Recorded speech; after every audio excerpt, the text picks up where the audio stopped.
Hola amigos y amigas de mi amigo Freud. Quiero dedicaremos este vídeo, he decidido dedicar este vídeo a, a la relación entre neurociencia y conducta.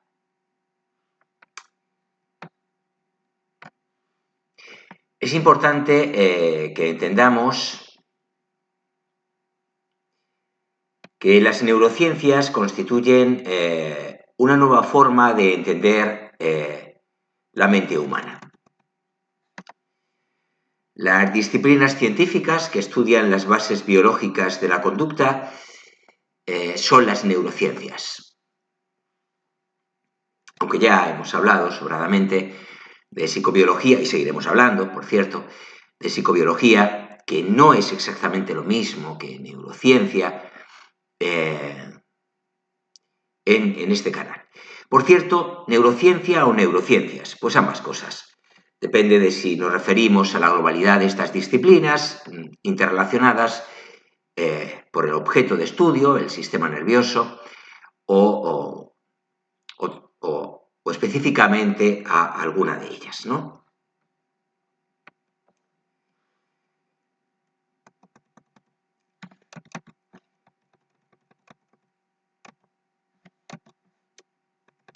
Bien, el estudio del cerebro es uno de los más importantes que enfrenta la ciencia de nuestros días. Gracias a diversas tecnologías como los escáneres que permiten saber cómo es y cómo funciona nuestro cerebro, al proyecto del genoma humano, a la aplicación de la genética en la conducta o de la genética de la conducta, se han podido descubrir cosas increíbles de ese pequeño órgano de menos de 1,5 kilos que tenemos en la cabeza.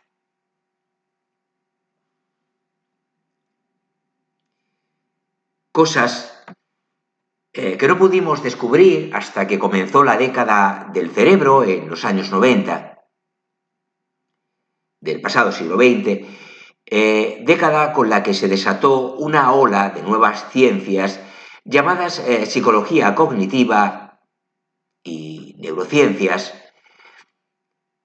que incluye a la ya antes mencionada. Estas son disciplinas que siguen vigentes y que se encuentran revolucionando todos los ámbitos de nuestras vidas. Pues década de los 90 del pasado siglo XX, década del cerebro, y fue en ese momento cuando arrancó, cuando se produjo una oleada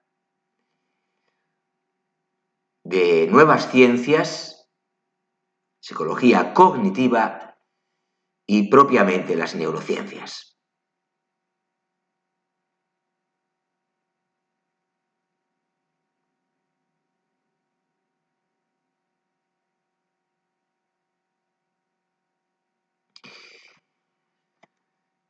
¿Qué son y por qué acercarse al estudio de las neurociencias? ¿No? Es la pregunta que procede a hacerse en este momento.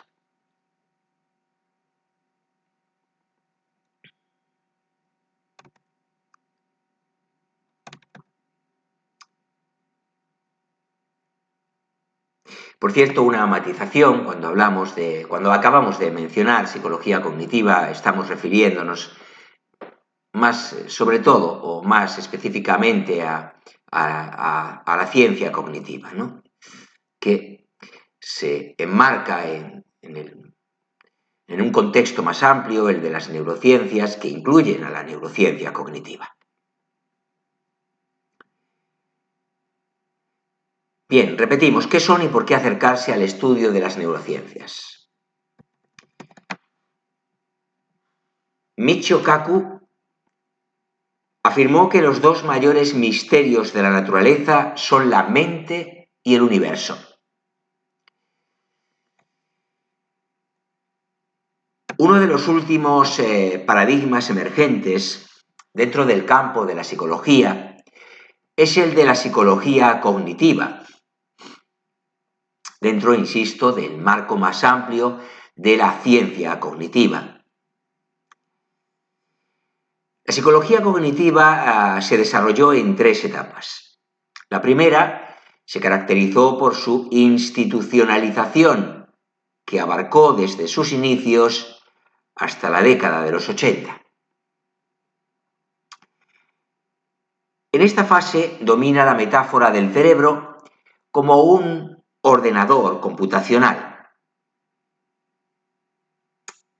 La segunda etapa es la del conexionismo en la década de los 80. Y la última fue la del cognitivismo emocional en el marco de la llamada década del cerebro, los años 90 del pasado siglo XX.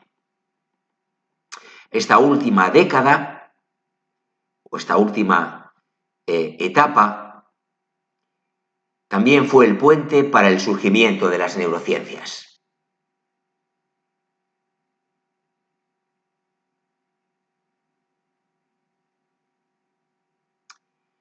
Por lo tanto, 3 etapas en el desarrollo de la psicología cognitiva. En la primera, institucionalización, desde los inicios hasta la década de los 80, metáfora del cerebro como ordenador computacional. Segunda etapa, la del conexionismo, en la década de los 80, y la última, la del cognitivismo emocional. Década de los 90, la llamada década del cerebro, puente para el surgimiento de las neurociencias.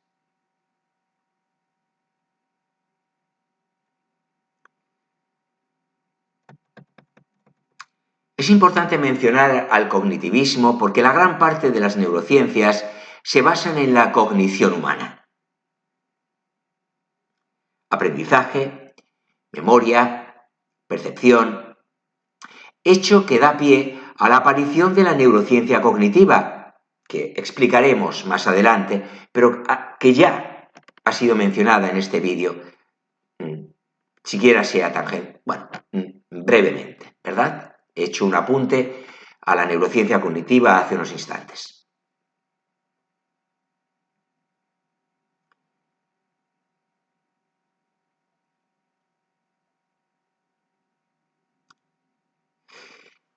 Hablemos ahora de los antecedentes de las neurociencias.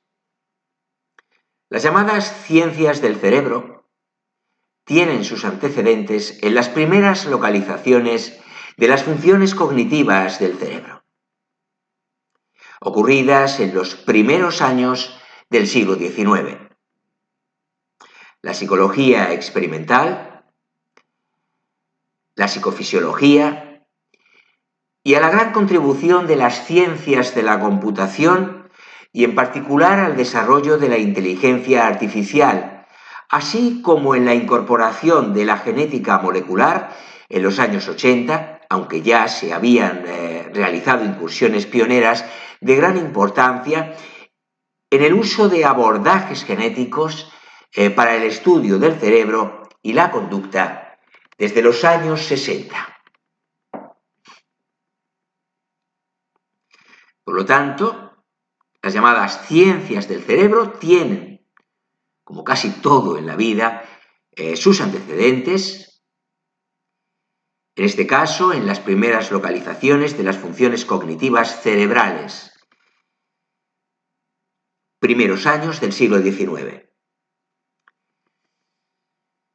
También en la psicología experimental, en la psicofisiología, en las ciencias de la computación, inteligencia artificial,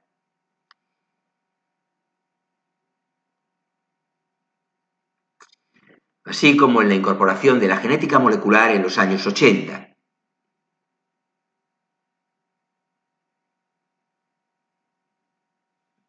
Aunque reiteramos que ya desde los años 60, en el estudio del cerebro y la conducta, Para validar, se hicieron estudios, se hicieron trabajos para validar los abordajes genéticos. Incursiones pioneras, sin duda. Dentro del contexto de la genética, otro de los antecedentes y herramienta de las neurociencias fue el proyecto Genoma Humano, cuya importancia es incalculable, ya que permitió reconocer el papel tan importante que juegan los genes en la construcción y codificación del cerebro.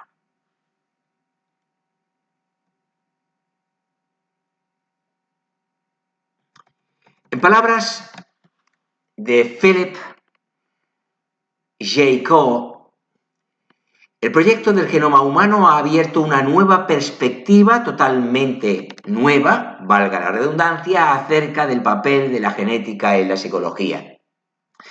Y no solo de la psicología, sino de todas las ciencias que interactúan y trabajan con el cerebro. Porque tal y como lo mencionó alguna vez el profesor de Ciencias Biológicas y Neurología en la Universidad de Stanford, Robert Sapolsky, no podemos hablar de conducta y agrego de cerebro sin tener en cuenta a la biología. Algo que ahora nos parece obvio, evidente, pero que no siempre ha estado tan claro. Recordemos pues aquí al profesor en Stanford, Robert Sapolsky, profesor, recordamos, de Ciencias Biológicas y Neurología.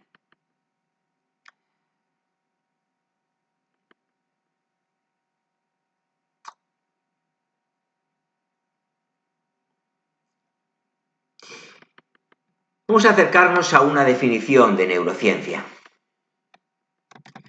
A manera de definición formal, basándonos en diferentes lecturas, definiríamos las neurociencias como el estudio de las bases biológicas de la conducta humana.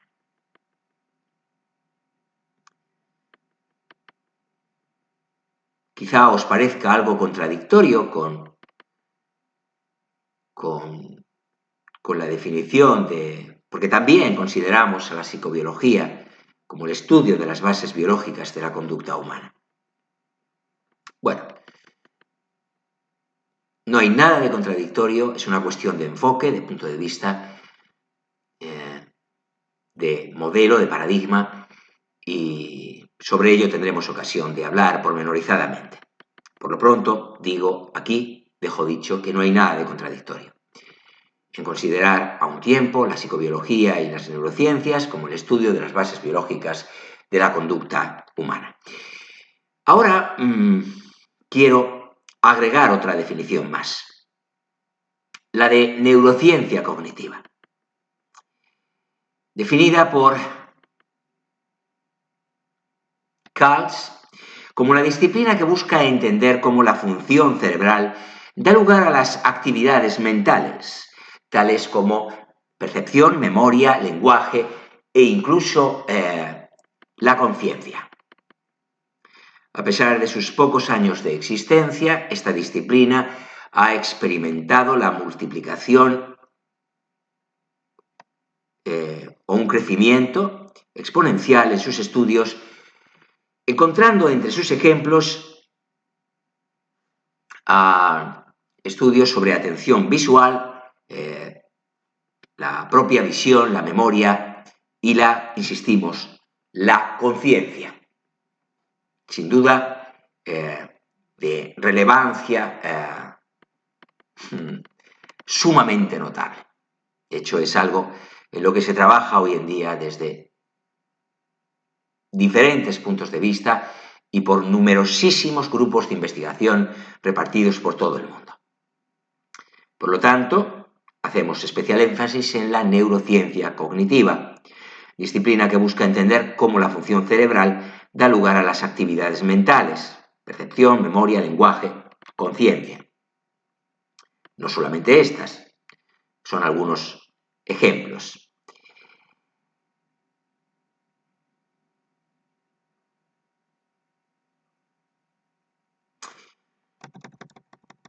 A raíz de la llamada década del cerebro, aunque tal vez lo más apropiado va a ser que la llamemos la veintena o el siglo del cerebro, la neurociencia cognitiva y las neurociencias en general han visto florecer sus ramas de investigación, extendiéndose así a campos como el derecho, la economía, la psicología, la gastronomía, etc. La rica variedad de aplicaciones de las neurociencias son un síntoma de la presencia de estas investigaciones en todos los ámbitos de nuestras vidas. Repetimos, derecho, economía, psicología, gastronomía incluso. Aquí hemos hecho la matización de que podemos pasar de hablar de década del cerebro a veintena o incluso el siglo del cerebro.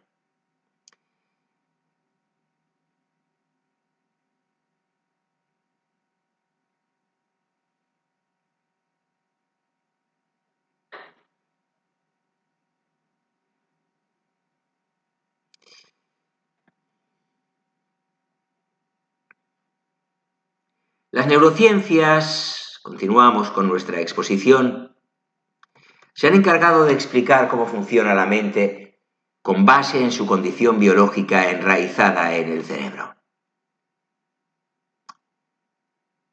Su importancia radica en que ahora, gracias a escáneres de alta tecnología diseñados por otras ramas de la ciencia, se han revelado secretos del cerebro que hacen que lo que un día fue parte de la ciencia ficción, hoy lo es de la ciencia formal. Ahora sabemos que es necesario conocer el cerebro para poder entenderlo y diseñar estrategias para poder mejorar nuestra conducta. Y así solucionar los grandes problemas en materia de políticas públicas relacionadas con los problemas psicológicos.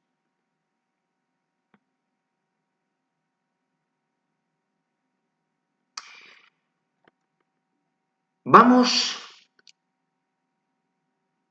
a iniciar el camino del descubrimiento sobre cómo pensamos y sentimos.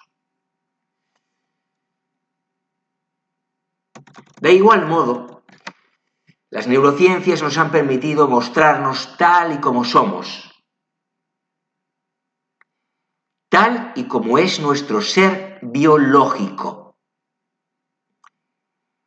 Hago esta paradiña al pronunciar la palabra biológico, para sugerir la relación entre nuestra vertiente animal y nuestra parte racional. Negar la función y responsabilidad del cerebro en nuestra conducta no va a cambiar nada nuestra condición.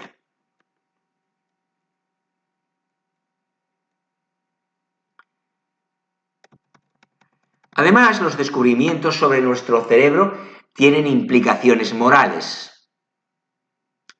Tal y como dice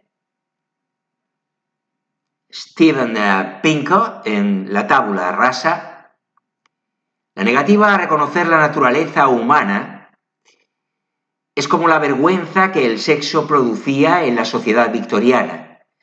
Y aún peor, distorsiona la ciencia y el estudio, el discurso público y la vida cotidiana. Por eso debemos apoyar una ciencia que nos está permitiendo conocernos, conocer cómo somos y por qué somos así. Y debemos hacerlo sin miedo y apostando a mejorar nuestra condición humana en función de conocer nuestra condición humana.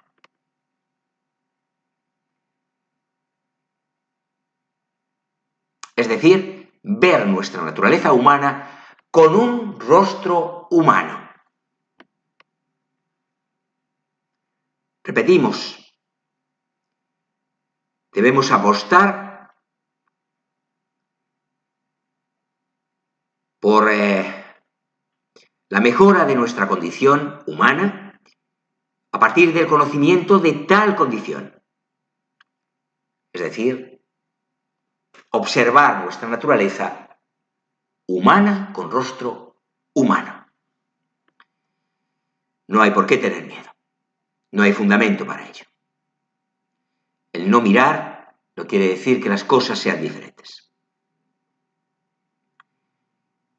Por lo tanto, debemos apoyar una ciencia, repito, que nos permite conocernos cómo somos y por qué somos así. Recomendamos la lectura de la Tabula Rasa de Steven Pinker.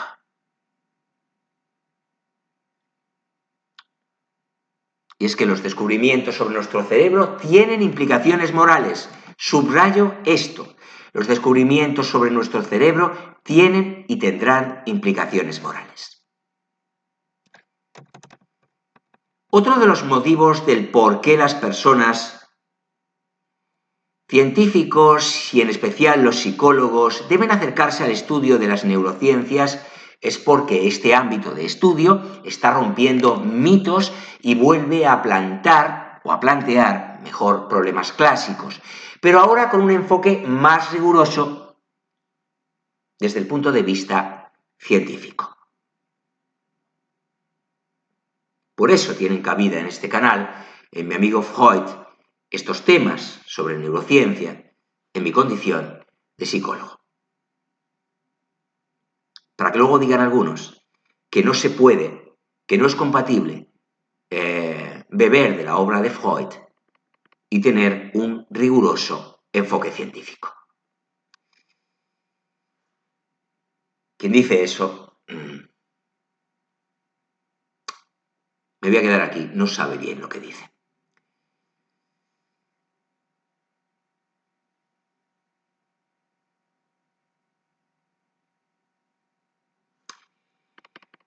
Uno de esos problemas a los que nos referimos es el de la relación mente-cerebro.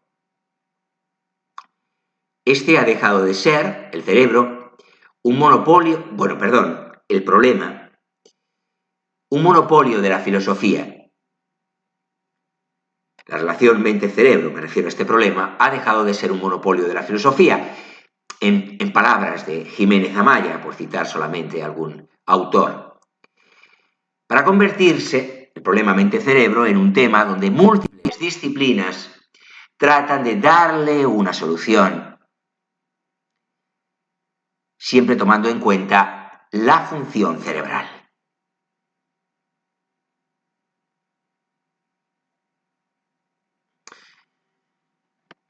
Estas nuevas ciencias, incluidas en la neurociencia, se encuentran revolucionando todos los aspectos de la vida cotidiana. Por ejemplo, ahora se hacen políticas públicas que toman en cuenta al cerebro, en materia de educación, derecho, medicina, tecnologías.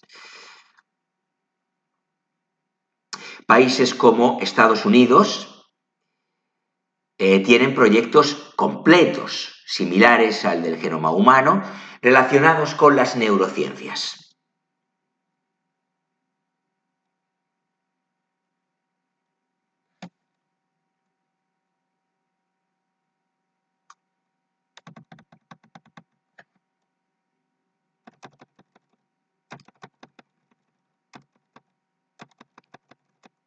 Las neurociencias como herramienta del psicólogo. Vamos a entender mejor la máquina. El cerebro, nos guste o no, es una máquina. Los científicos han llegado a esa conclusión, no porque sean unos aguafiestas mecanicistas, sino porque han acumulado evidencias de que cualquier aspecto de la conciencia puede vincularse con el cerebro. La cita es de Steven Pinker. Desde luego, el órgano que tenemos dentro del cráneo es tan difícil de entender que hasta ahora es considerado prácticamente el objeto más complejo del sistema solar. del universo, lógicamente. No, que es mucho más que el sistema solar.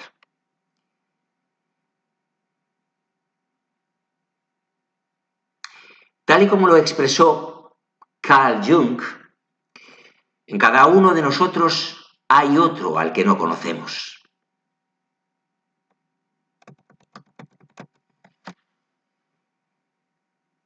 Ese animalito caprichoso, adicto a los carbohidratos, es el material más complejo del universo. Y ese mismo animalito es el objeto de algunas disciplinas, como las neurociencias, que bien pueden ser una herramienta para otras, como la psicología. Eje de nuestro canal, de mi amigo Freud. Las neurociencias nos muestran el lado biológico de la mente y el cerebro. Y en él residen algunas cuestiones como la conciencia o la cognición. El objeto de estudio de esta disciplina es el responsable de nuestras conductas y otras cuestiones más de las que se encarga de estudiar la psicología. Y por eso es importante apoyarnos de estas herramientas que nos acercan a esa parte biológica responsable de la mayoría de nuestros comportamientos o conducta.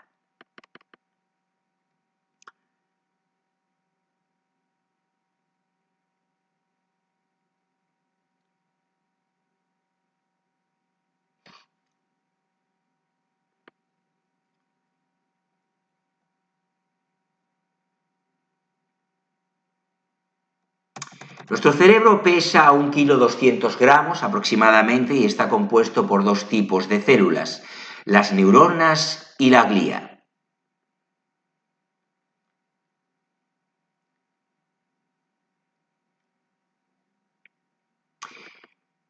Todas las personas albergan cientos de miles de millones de estos cuerpos microscópicos. Y tal como dice Eagleman, cada una de estas células es tan complicada como una ciudad, y cada una de ellas contiene todo el genoma humano y hace circular miles de millones de moléculas en intrincadas economías.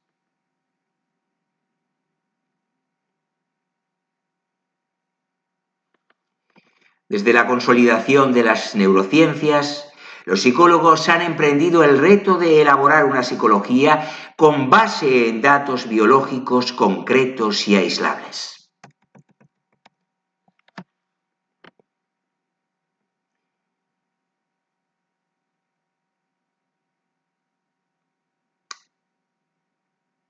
Repetimos la cita de Eagleman: cada una de estas células,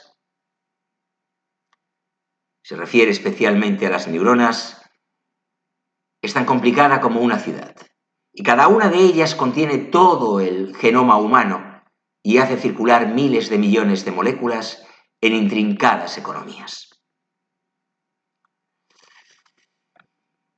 Conclusiones y contextualización después de lo dicho. Vamos ya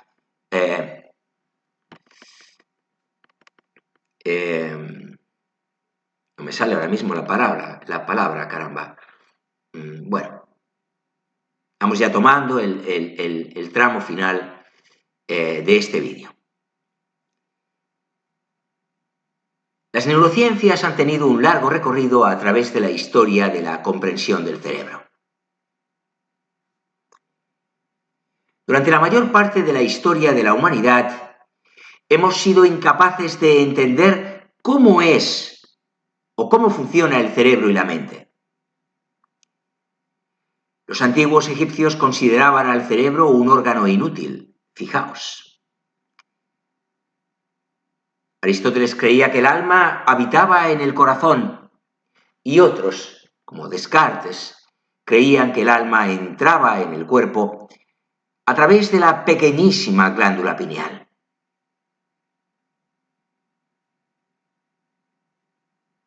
después de la década del cerebro, todo cambió y empezamos por fin, gracias a las nuevas tecnologías y descubrimientos, a conocer el cerebro realmente. Lo que no aprendimos en toda la historia de la humanidad, después de la década de los 90, empezamos a descubrir y a aprender, pero apenas lo estamos todavía comprendiendo y asimilando.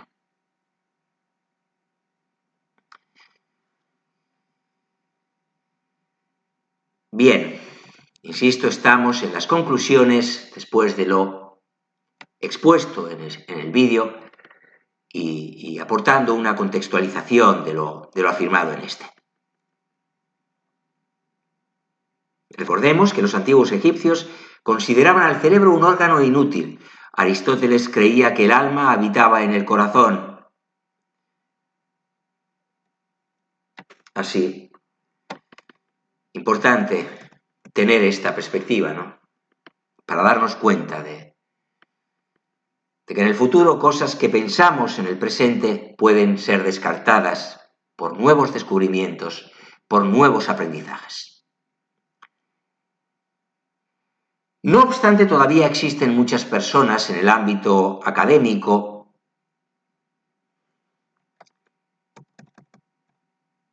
cultural y otras personas comunes que se niegan a reconocer su naturaleza y a aceptar las nuevas formas de comprendernos, de comprender nuestro cerebro, nuestra máquina.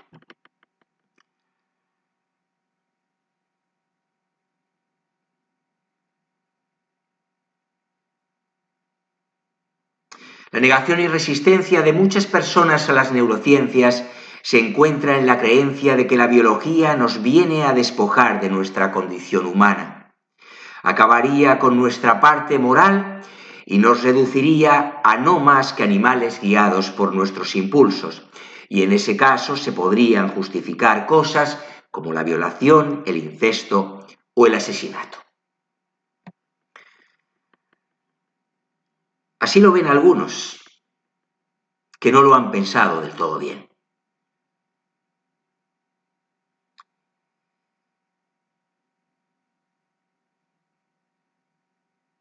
La biología nunca nos podrá despojar de nuestra condición humana, sino todo lo contrario.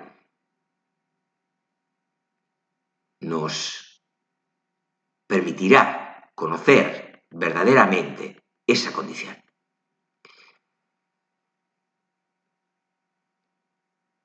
No va a acabar con nuestra parte moral, sino va a darle quizá un nuevo fundamento.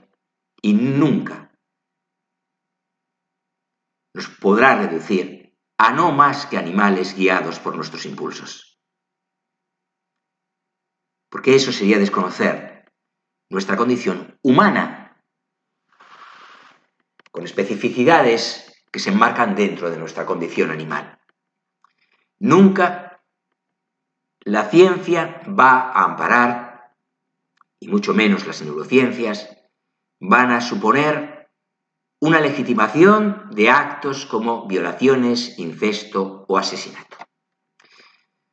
No hay por qué temer a ello. En ningún caso eso va a ocurrir.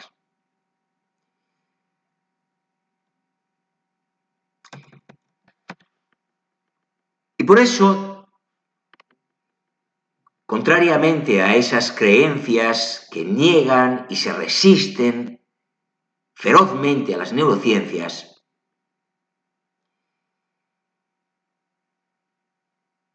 contrariamente a esas creencias, digo, se encuentran las que afirman, o lo afirmado por científicos tan reconocidos como Steven Pinker o David Eagleman, que proponen que al mostrarle al ser humano sin miedo lo que es, se podrán hacer verdaderos programas de recuperación, predecir y controlar conductas que podrían perjudicar a la sociedad y a ellos mismos, a sí mismos. La negativa a reconocer lo que sucede en nuestra máquina no ayudará a dar respuestas acerca de lo que ocurre en ella, y eso puede tener un enorme coste social.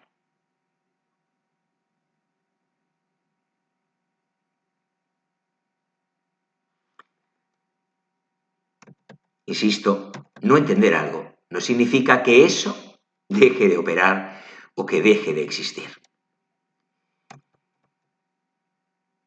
En cuanto a algunas referencias bibliográficas que vamos a aportar, ya estamos concluyendo el vídeo, por ejemplo, Neurociencia, Neurología y Psiquiatría, un encuentro inevitable, Asociación Española de Neuropsiquiatría,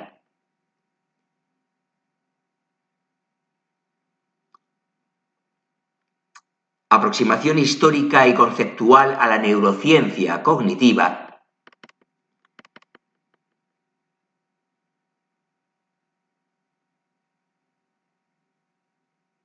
un capítulo dentro de una obra más amplia, psicogenómica,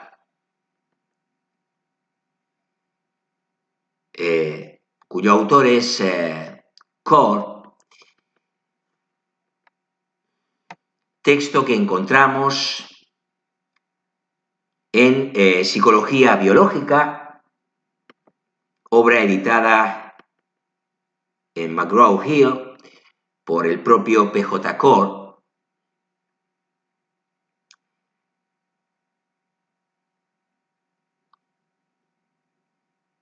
La obra de Eagleman, Hay alguien en mi cabeza, pero no soy yo. Este sugerente título es el que encontramos en la obra de este autor, referencia de la neurociencia.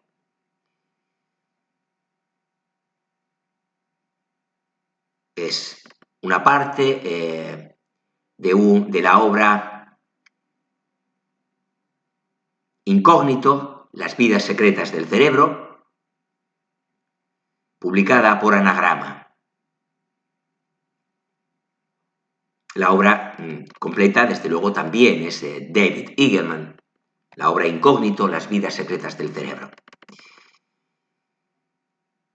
O por ser más concreto, Hay alguien en mi cabeza, pero no soy yo, es una afirmación que podemos encontrar en la página 9 de esta obra Incógnito, las vidas secretas del cerebro, insisto, publicada por Anagrama.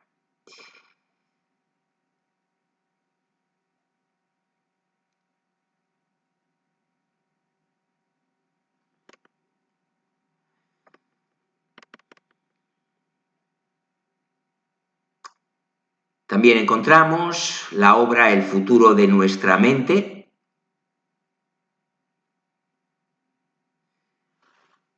en Penguin Random House. Podemos leer un capítulo de introducción de Kaku.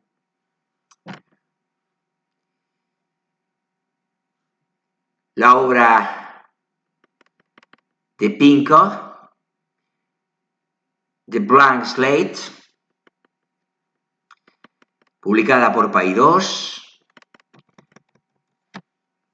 También os recomiendo Historia de la Psicología, publicada por McGraw-Hill, obra de Tortosa. Y por último, un artículo que podemos encontrar en Shello, Evolución, Cerebro y Cognición, artículo de Zapata,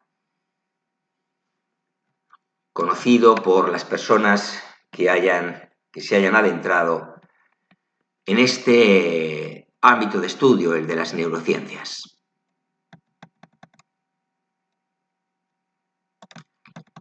Por lo tanto,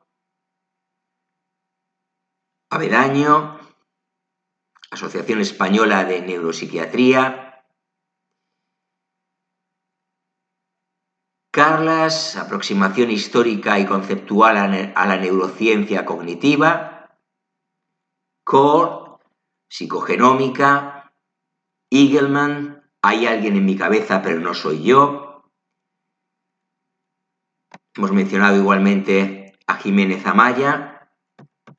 Podéis encontrar textos sobre este autor en Dialnet. También hemos contado con las aportaciones de Kaku, su obra El futuro de nuestra mente, de The Blank Slate, de Steven Pinker. La podéis encontrar en Paidós.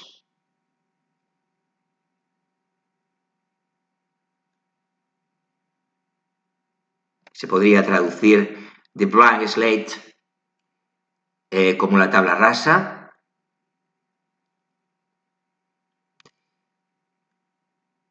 Tabula rasa, del latín. La historia de la psicología de Tortosa. Y el artículo de Zapata, Evolución, cerebro y cognición, que podéis encontrar en Cielo.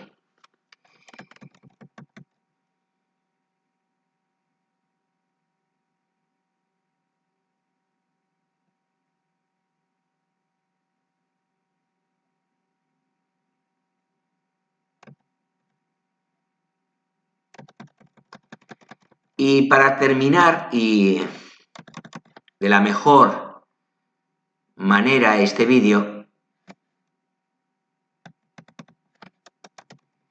vamos a sugerir algunos temas sobre los cuales os sugiero que busquéis en la red, en internet, información. Fuentes sobre los mismos. Fuentes, desde luego, fiables y rigurosas. Bueno, una cuestión que puede parecer anecdótica, pero que es, ya os explicaré algún día por qué para mí es sumamente importante, es el estudio de las diferencias psicológicas y cerebrales entre zurdos y diestros. Ahí lo dejo. Bueno, comunico la noticia del fallecimiento de Oliver Sacks, el neurólogo con alma de humanista, así se le conocía, lo cual no es nada incompatible, a pesar de que algunos todavía sigan en la época de las ciencias y las letras, ¿no?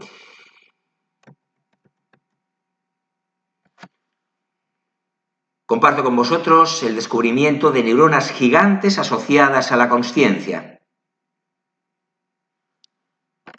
Trabajo enmarcado, lógicamente, en el marco de las neurociencias, objeto de este vídeo.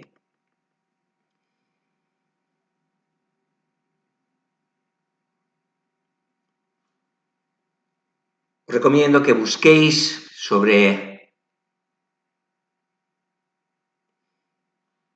textos sobre los mitos y realidades de los hemisferios cerebrales. También las neurociencias arrojan luz sobre esta cuestión. Descubrimientos recientes nos indican que el cerebro femenino está más activo que el del hombre. Algunas investigaciones apuntan en esta dirección.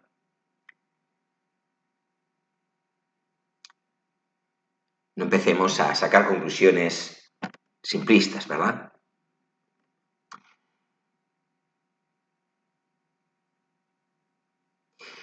Y os recomiendo que investiguéis sobre el Blue Brain Project, reconstruyendo el cerebro para comprenderlo mejor. Desde luego, un proyecto neurocientífico, plenamente neurocientífico, el Blue Brain Project.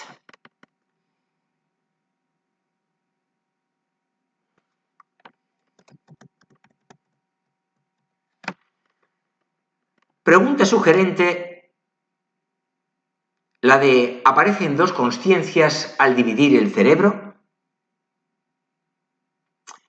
Sobre el cuerpo calloso, esa estructura que liga, que mantiene unidos los dos hemisferios cerebrales, hablaremos oportunamente en el futuro. Existe una intervención de neurocirugía que lo secciona. Como un mal menor, para eliminar algunos problemas neurológicos graves, como es el caso de algunas manifestaciones de epilepsia.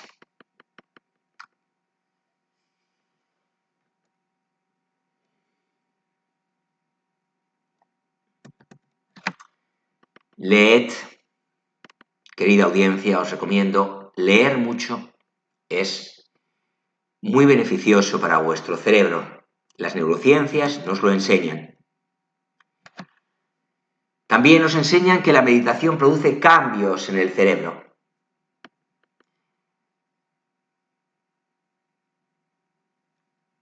En futuros vídeos hablaremos de los conectomas, los nuevos mapas del cerebro. Os animo a introduciros en este concepto, el de conectoma.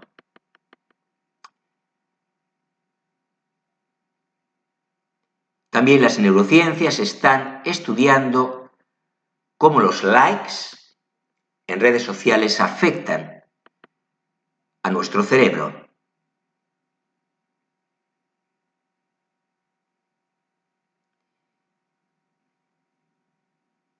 Y plantearemos,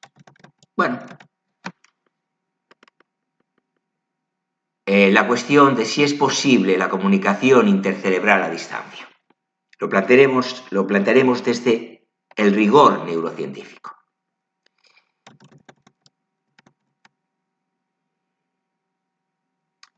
Y nada más. Aquí nos quedamos. El vídeo ha superado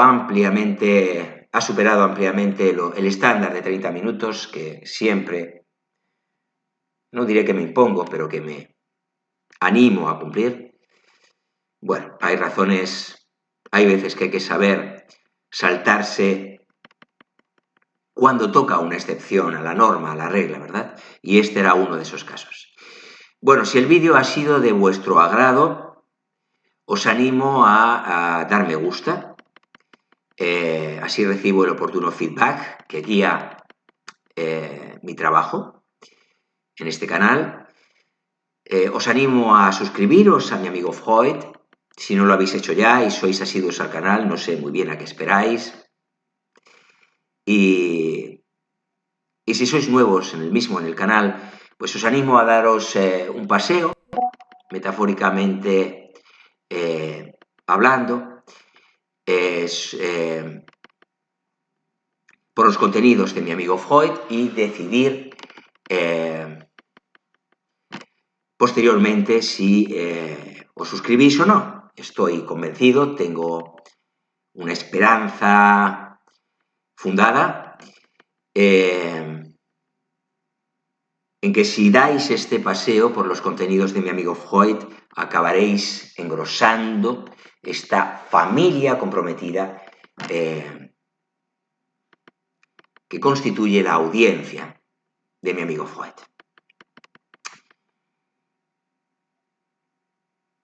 Os recuerdo que mi amigo Freud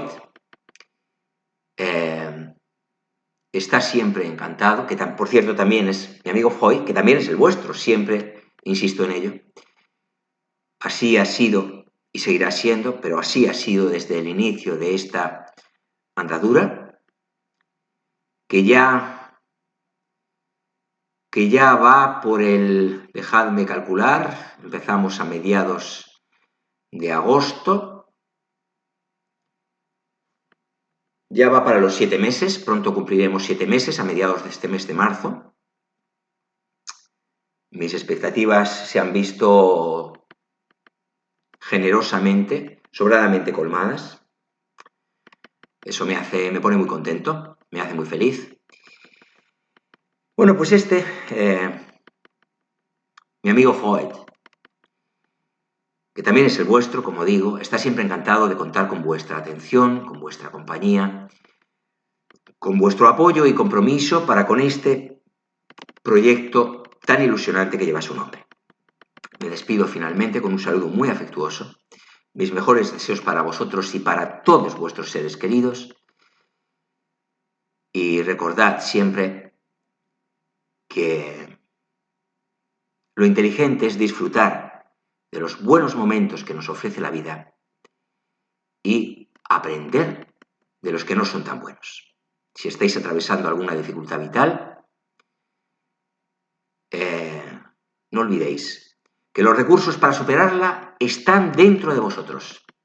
Algunos ya los conocéis, otros están por conocer. En esas dificultades vitales crecemos, nos fortalecemos para enfrentar las que el futuro nos deparará, porque la vida no es un valle de lágrimas, pero tampoco es una fiesta.